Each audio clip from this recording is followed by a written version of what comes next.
नमस्कार प्रेक्षकांनो, आवाज मराठी या चॅनलवर तुमचं स्वागत. आज आपण पाहणार आहोत लग्नानंतर होईलच प्रेम या मालिकेचा रिव्ह्यू. प्रेक्षकांनो, तुम्ही अजूनपर्यंत चॅनलला सबस्क्राईब केलं नसेल तर सर्वात आधी चॅनलला सबस्क्राईब करून घ्या, कारण तुम्हाला जे काही रोजचे नवनवीन अपडेट्स आहेत ते ह्या चॅनलवर पाहायला मिळतील. तेव्हा तुम्ही फक्त रिव्ह्यू बघतात आणि बॅक होतात, तर प्लीज असं करू नका. सगळ्यात अगोदर तुम्ही चॅनलला सबस्क्राईब करून घ्या, जेणेकरून तुम्हाला डेलीचे अपडेट्स आहे जे काही रिव्ह्यू आहेत ते तुमच्यापर्यंत पोहोचवायला मदत होईल आणि त्याचे अपडेट्ससुद्धा तुम्हाला नोटिफिकेशनद्वारे तुमच्यापर्यंत पोहोचेल. चला तर मग सुरुवात करूया. तर आजच्या एपिसोडमध्ये, आजच्या रिव्ह्यूमध्ये आपण असं पाहणार आहोत की काव्या आणि जीवा हे दोघं जण बाहेर फिरायला गेलेले असतात. तर जीवाने आज टॅक्सी आणलेली असते. त्याच्या आजी बाबांची जी काही जुन्या प्रकारची गाडी असते ती टॅक्सी तो घेऊन आलेला असतो काव्यासाठी. पण नेमकं त्यावेळेला ती टॅक्सी चालू होत नाही आणि काव्या त्या गाडीला डब्बा असं म्हणून बोलते आणि मग जीवाला एका क्षणासाठी राग येतो. तो म्हणतो की प्लीज काव्या असं काही म्हणू नकोस.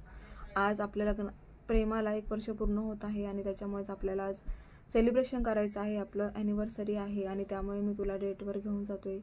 तेव्हा ते दोघं एका फार्म हाऊसवर आलेले असतात. तिथे ते खूप एन्जॉय करतात, फिरत असतात आणि त्यानंतर आता त्यांनी तिथे हाताचे जे काही साचा असतो हाताचा, ते एकमेकांच्या हातामध्ये हात घालून त्याचा साचा बनवलेला असतो. आणि मग आता इकडे काव्या म्हणत असते की हा साचा तर बनला आहे, पण हा साचा मी माझ्या घरी नाही नेऊ शकत. एक काम कर जीवा, हा साचा तुझ्या घरी घेऊन जा. मग आता जीवा असं म्हणतो की काय का काव्या, एकदम तोडून का असं बोलली की हा साचा तुझा आहे आणि तू घेऊन जा, म्हणजे तुझं काय भावी आयुष्यात दुसरं कोणाबरोबर लग्न होणार आहे का?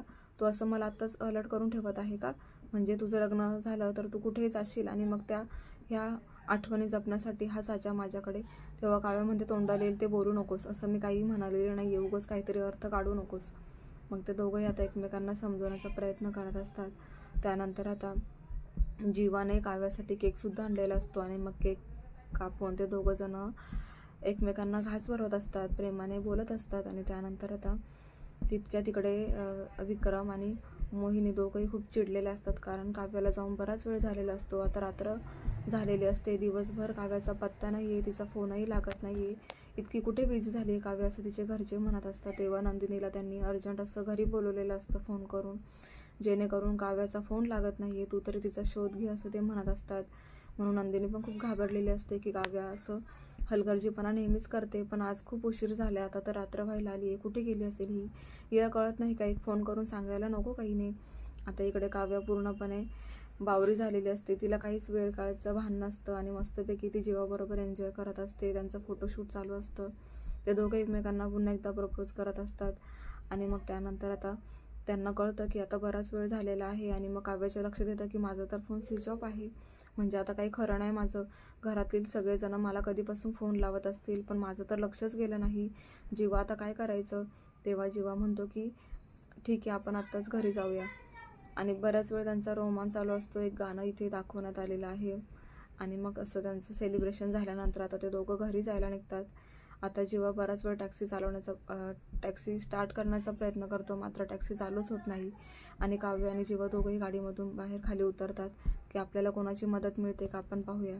पण गाडी काही स्टार्ट होत नाही आहे म्हटल्यावर काव्य खूप घाबरते आणि म्हणते की जीवा आता काही करून मला घरी पोचायलाच हवं आहे लवकरात लवकर. आता माझ्या घरचे माझ्यावर कसे रिॲक्ट होतील ना, हे मला खूप भीतीदायक आहे. मग आता जीवा परत गाडीत बसलेला असतो आणि तो गाडी असं प्रयत्न करतो चालू करण्याचा. फायनली गाडी चालू होते आणि जीवा आणि काव्य आता घरी जायला निघतात. इकडे आता काव्य घरी आलेले आहे. काव्य घरी आल्याबरोबर मोहिनी आणि विक्रम दोघंही खूप चिडतात आणि म्हणतात की काय गं, तू कुठे गेली होतीस एवढ्या वेळ, तुला काही वाटत नाही का? सॉरी, धनंजय नाव आहे नंदिनीच्या वडिलांचं. तर मग धनंजय खूप चिडलेला असतो, कारण आता आपली मुलगी सकाळपासून घराबाहेर गेलेली आहे, तिने आपल्याला कॉलही केला नाही, तिने कोणत्याही प्रकारचा कॉन्टॅक्ट न करता ही वेळ झाली का येण्याची असं म्हणून ते आता काव्यावरती खूप संताप करता.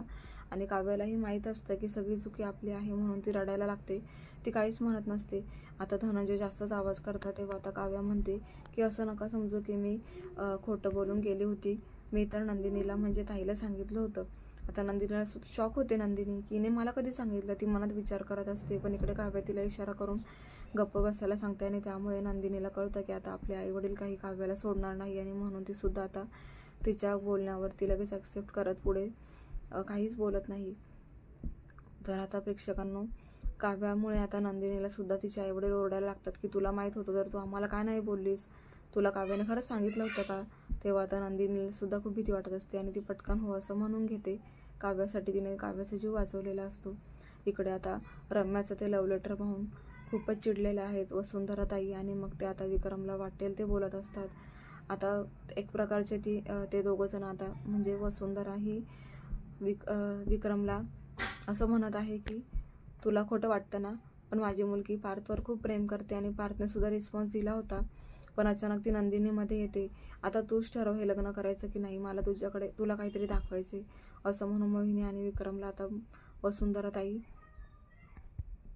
काही पुरावे दाखवत असतात की रम्याला किती किती गिफ्ट दिलेले आहेत पार्थने, हे तू स्वतःच बघ.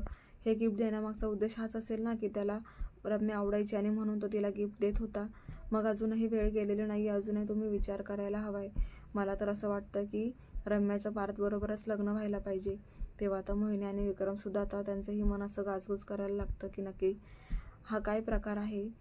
पार्थचं खरंच रम्यावर प्रेम असेल का, मग आपण त्याच्याशी बोलून पाहूयात असं ते दोघं म्हणतात. आता पार्थ त्याचं ऑफिसचं काम उरकून घरी येतो. घरी आल्याबरोबर लगेच आता नंदिनीचे आईवडील पार्थचे आईवडील त्याच्याजवळ विषय काढतात की काय ठरवलं आहेस तू ह्या लग्नाला तयार आहेस ना, तुला नंदिनीबरोबर लग्न करायचं आहे का.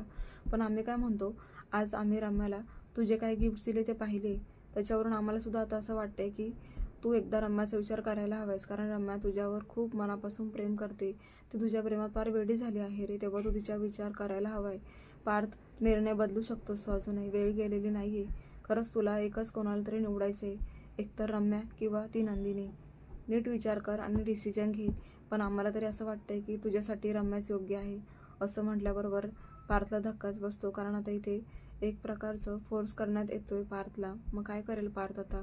त्याला अगोदरच राग आलाय, कारण त्याला नंदिनीला डिनरसाठी घेऊन जायचं असतं, पण नंदिनी एकदम त्याला नाही बोलते, कारण नंदिनीच्या मनामध्ये सगळी भीती जमा झालेली असते की काव्या न सांगता घर सोडून गेलेली आहे आणि आता आपण अशा वेळेस घरातून बाहेर जाणं चुकीचं आहे. म्हणून तिने पार्थला नकार दिलेला असतो की मी तुमच्यासोबत भेटायला नाही येऊ शकत. आणि इकडे पार्थला तिने क्लिअरली सांगितलेलं नसतं की प्रॉब्लेम काय आहे ते. पार्थ इकडे विचार करतो की नक्की नंदिनीच्या मनात काय चाललंय. हिला बाहेर भेटायला बोलवलं की ही येत नाही, फोनवर सुद्धा ही क्लिअरली बोलत नाही, त्यामुळे त्याचा सुद्धा एक प्रकारचा गैरसमजच झालेला आहे. तर दुसरीकडे आता नंदिनीला काव्याचं बाहेरचं जे काही मॅटर आहे ते लवकरच समजणार आहे, कारण रोजच काव्य आता खोटं बोलते, घरातून बाहेर जाते, लवकर घरी येत नाहीये. या सगळ्या प्रकाराचा अर्थ एकच होतो की काव्याचं काहीतरी दुर्लक्षित झालेलं आहे आणि बाहेर कुठल्या तरी कामामध्ये ती व्यस्त झालेली आहे. तर हे कोणतं काम आहे ते मला शोधून काढावंच लागेल असं आता नंदिनी मनात म्हणत आहे. प्रेक्षकांना खूप जबरदस्त ट्विस्ट आलेला आहे. पार्थला आता दोघींपैकी एकालाच निवडायचं आहे, नंदिनी आणि रम्या. तर आता पार्थ कोणाला निवडणार हे पाहणं खूप रंजक ठरणार आहे. पाहत राहा. लग्नानंतरच होईलच प्रेम आणि अशाच मालिकांची अपडेट पाहण्यासाठी चॅनलला सबस्क्राईब करा. नोटिफिकेशनसाठी बेल आयकॉनवर क्लिक करा, म्हणजे रोजचे अपडेट्स तुम्हाला वेळेवर पाहायला मिळतील. प्रेक्षकांनो, आजचा भाग कसा वाटला कमेंट करून नक्की कळवा. भेटूया उद्याच्या भागामध्ये. धन्यवाद.